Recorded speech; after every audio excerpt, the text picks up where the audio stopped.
Let's start at the beginning on Motor Mouths today.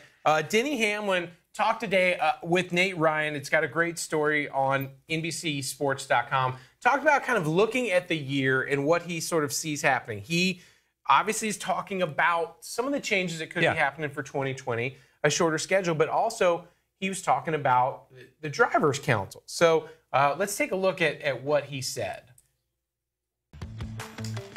I know that when you tune in to the Olympics, the most popular event is the 100-meter dash. It's not the 25-mile marathon.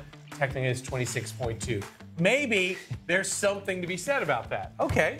So I'm not correcting. I'm just making sure we know. It sounded like a correction. Official marathon length is 26.2 I know from all the stickers. You're big into those marathons, right? Yeah, I love their gas. Yes. Yeah. So in that respect, what do you think? Do you see that that's the way that stuff is going to go? That we're going to be talking about more of a sprint rather than a marathon?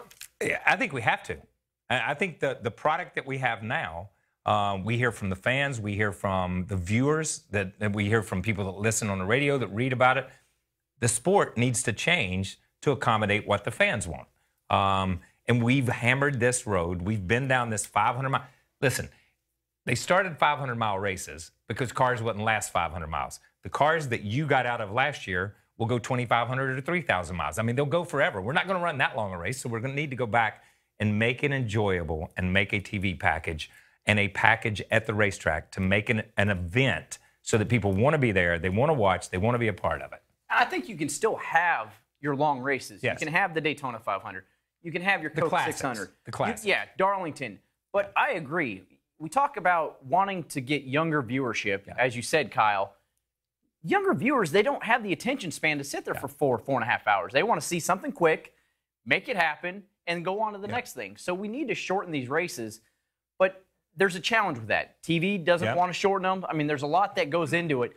But whether it's the season or the race length, I think that is the direction we have to go to get more viewership to come back. Yeah, I think we all go through this. I think the sport, different sports go through it.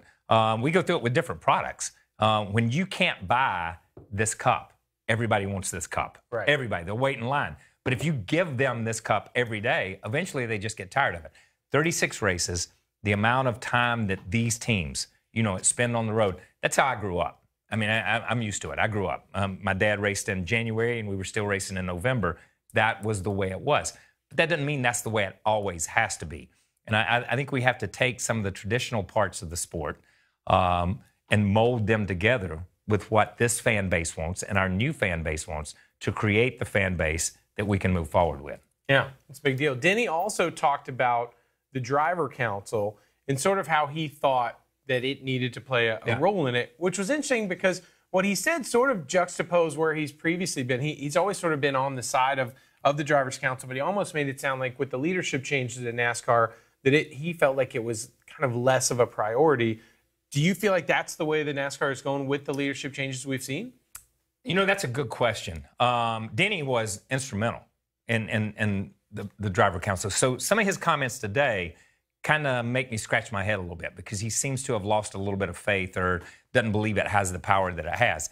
I just sat down for a coffee with Kyle with Mike Hilton to talk about, and we talked about the councils, whether it was the RTA, whether it was the Driver Council, whether it's the tracks.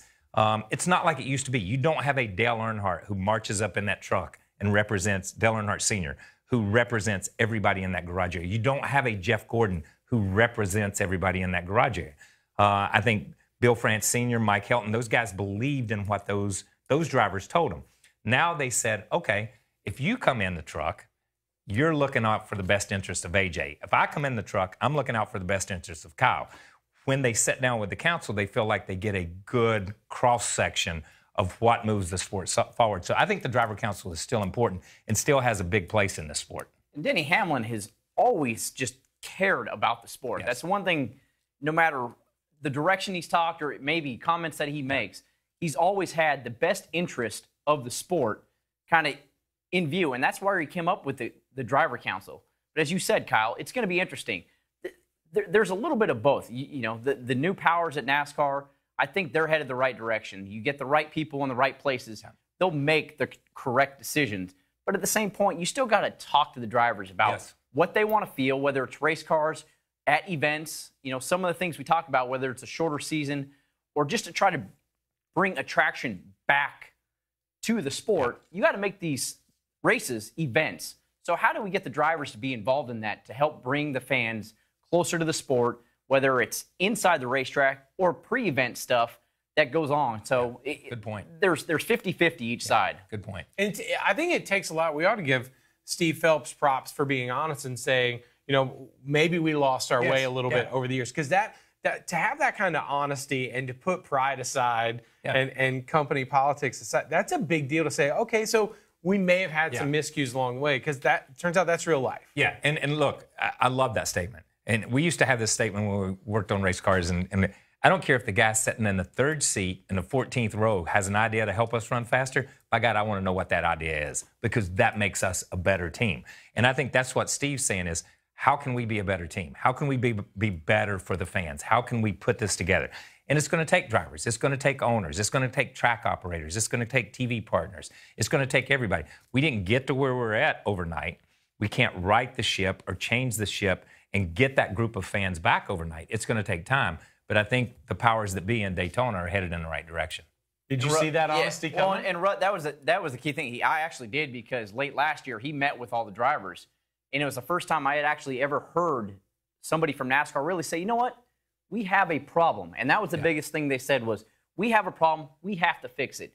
And as you said, it's not going to happen tomorrow. It's not going to happen in a week. It's not going to happen even throughout this year where it's all fixed in one period of time. But it takes the right people to say that, you know what, we need to build together. And as an industry, we all have to do it together. Whether it's good for me today or good for you tomorrow, we have to do it together. And it shows they care. Like that, I think when you see that honesty, and the great thing is, I think the number one word that people are talking about and putting back at the very forefront of everything is fans. Let's make sure these fans are constantly entertained, that they feel the most comfortable. This whole sport just revolves around those fans, just like this show. Yes.